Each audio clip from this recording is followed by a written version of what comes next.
Welcome to the official AFL Fantasy podcast with the Traders. G'day with the Traders, I'm Roy, I coach Destroy, and I'm here with Warnie. Coach of the Warn Dogs. And Calvin. Coach of Calvinator. Dog, today we're going to have a look at the mighty Brisbane Lions. They are mighty, very fantasy relevant they have been over the years, and they will continue to be this year in 2022 with Lachie Neale, the big one. Yeah, fair that call. I'm considering here for my team. $792,000 you'll pay for him. He is value. So he's priced at 94.5, which is down from the 122.5 that he averaged in his Brownlow year, Corona Bowl. Now, he hasn't delivered ever a sub, well, ever he has. Hasn't delivered a sub 100 average since 2014. Ever since then, is what I mean. Yeah, So, I got you. I know where you're at. Yeah. Injury did affect his season last year. So he had that back injury and an ankle as well. So he's out of the side on 3 different occasions. So I'm thinking that he's well unders because of that. Because I think he's at that minimum 100. So you've got 5 points upside, let alone getting more towards what he's really been as a Lion, pushing up towards that. Well, I think he can be a 105 to 110 without thinking. So therefore, that's fair. 10 points upside at a minimum, and therefore an easy pick for a premium At under 800,000, Lachie Neale, like, you can't go wrong, surely. Like even when we rank our players here on price, and he is 5th on their list. Like, he was number 1 in the comp last year. Exactly. Like It's a bargain. His ownership at the moment is up to 36%. So everyone agrees. And so it should be. The thing with him, like, Corona Ball did different things for some players. Some got a massive spike. Some had a big dip. His spike was that time on ground. Yeah, that was a big He was playing thing. full-time mid and not leaving the ground. So that's probably the thing that he's not going 120. No. Like he's not going there. He gets 2 asterisks for his Corona Ball year, doesn't Definitely, he? yeah. But he's still way unders at 94. It's about his body being right Yeah. because it wasn't right last year, and therefore he gets the upside from that. Then it's just also the fact that he is just better. Yeah, Like he's just he's worked way out better that than system that. than that. So anyway, another player who has been a pretty decent option over the years is Jarryd Lyons, but Jarryd. like at the Gold Coast, he was like a mid-90s guy, so he was always sort of, someone that you knew could score and all that sort of stuff. Went at 107 in Corona Ball, and I was like going, he's the type of burn man that had a big Corona Ball year. Yep. And then improved that to 117. He was so good last year. You in the face, dog, 100% didn't he? he did. Egg on the face of that. So where he was massive, though, averaged 124 after the bye. So What? Yeah, that's huge. great numbers there. So in that, he had 10 scores over 120 with high scores, couple of captains, of 161 and 153. Oh, my God, Roy. What's your read on him? What do you reckon? 117. He won the BNF in my draft team. He's the reason I won the flag. I picked him up late, and I did not expect that. No. That was huge. He goes at 115 again. All right. So he's a top 8 midfielder. Yes, he is. Why can't he be? Well, there's no reason he can't He's be. worked it out. Does Neale improve? Points get taken away a little bit there? He just doesn't get any attention. He never gets tagged. No.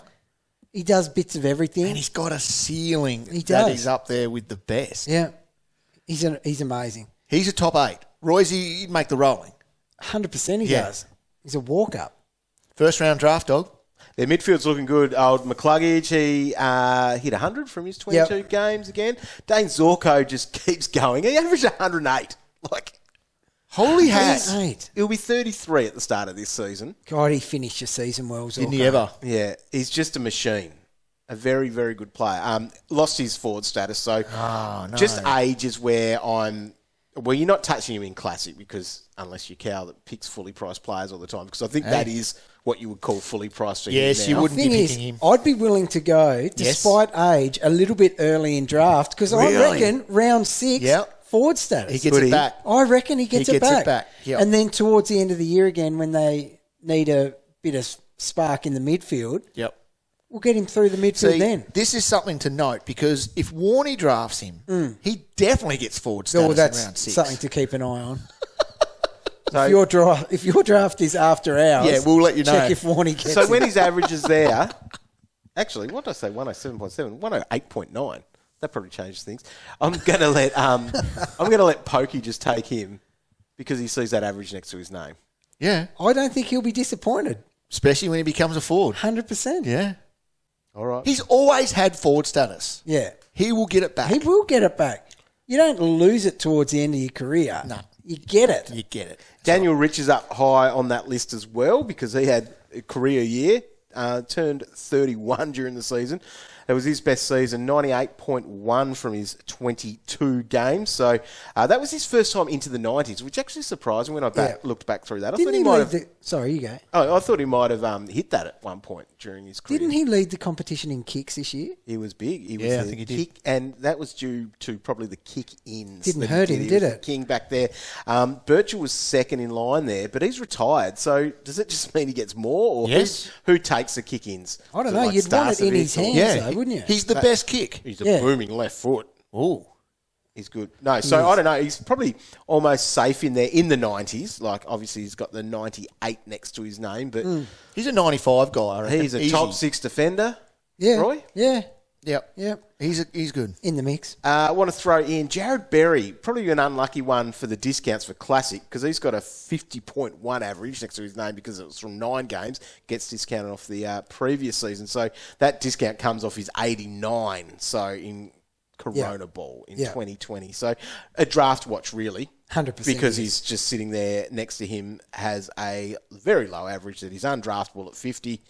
He could be better because he was wearing the vest. Yeah. And there's been articles about him. Fish, he's writing articles about. Oh, he's a very good player. Well, I think he got drafted 17 and he was one of the most touted names in that draft way back when. So I reckon he's a good player and, A lot of their young kids are coming through now. So you got Zach Bailey at 6'10", still got the mid-forward status, heading into his 5th year. So he's like in their next generation, you would say, of these Lions that are going to be dominating for years to come.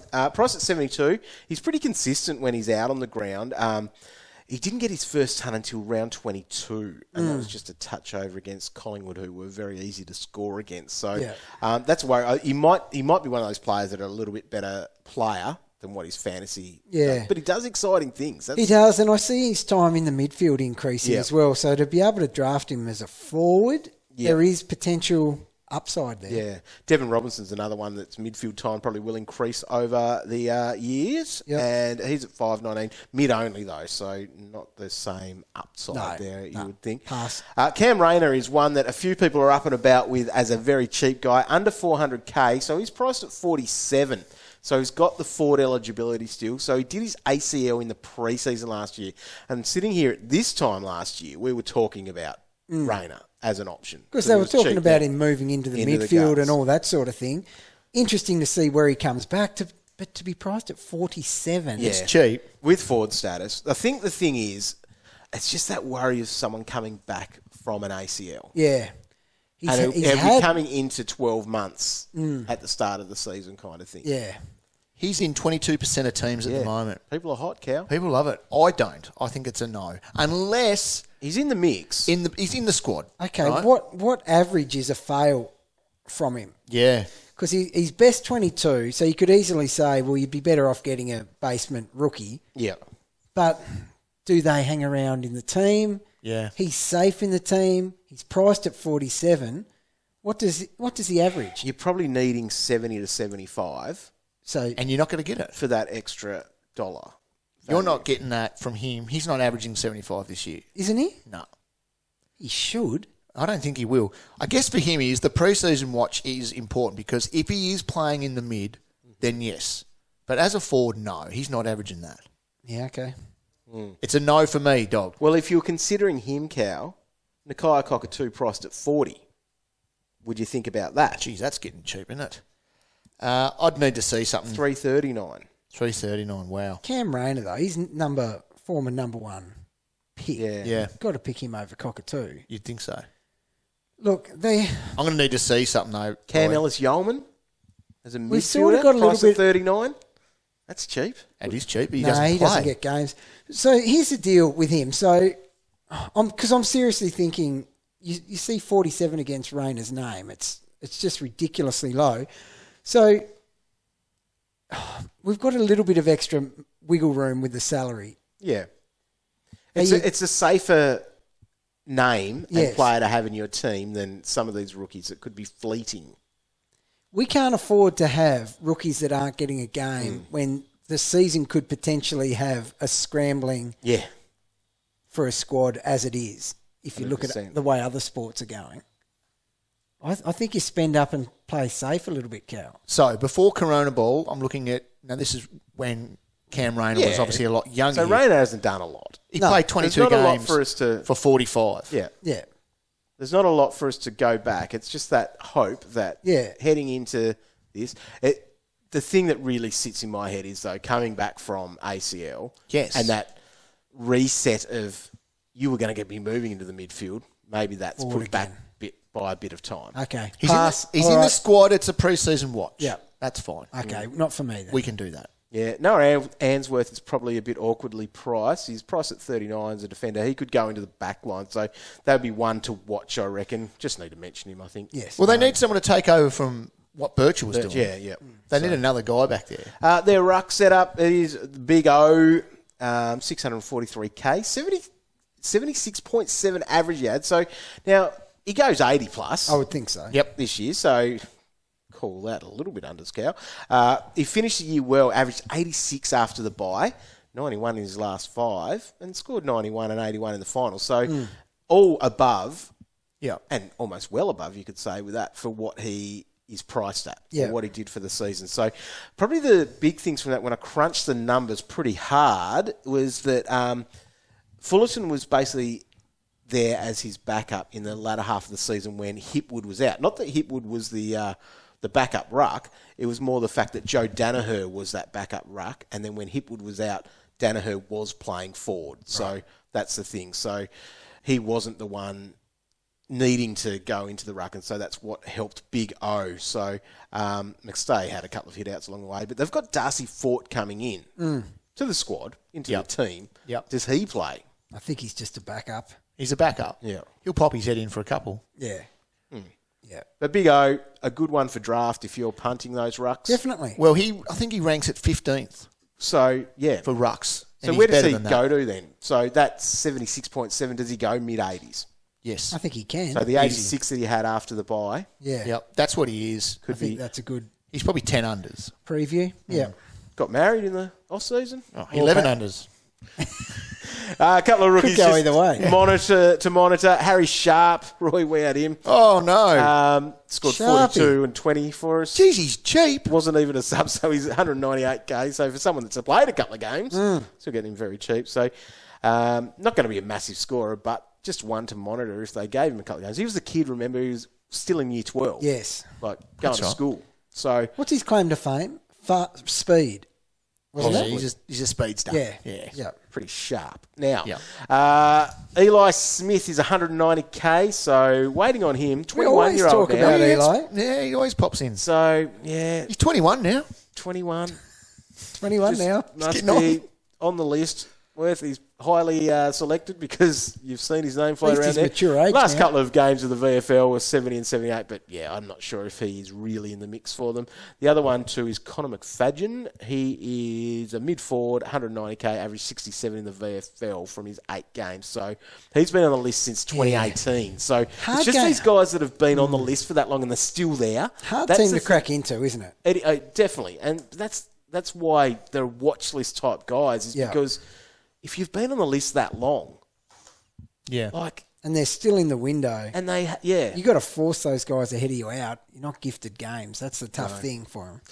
Lions are interesting though. Fair bit to look at as we will wrap up all of these teams over these next few weeks here on the AFL Fantasy Podcast, which you can catch at afl.com.au on Spotify and on Apple Podcasts. Don't forget to keep clicking back to afl.com.au and the AFL Live app to get all of your preseason content from us, the Traders.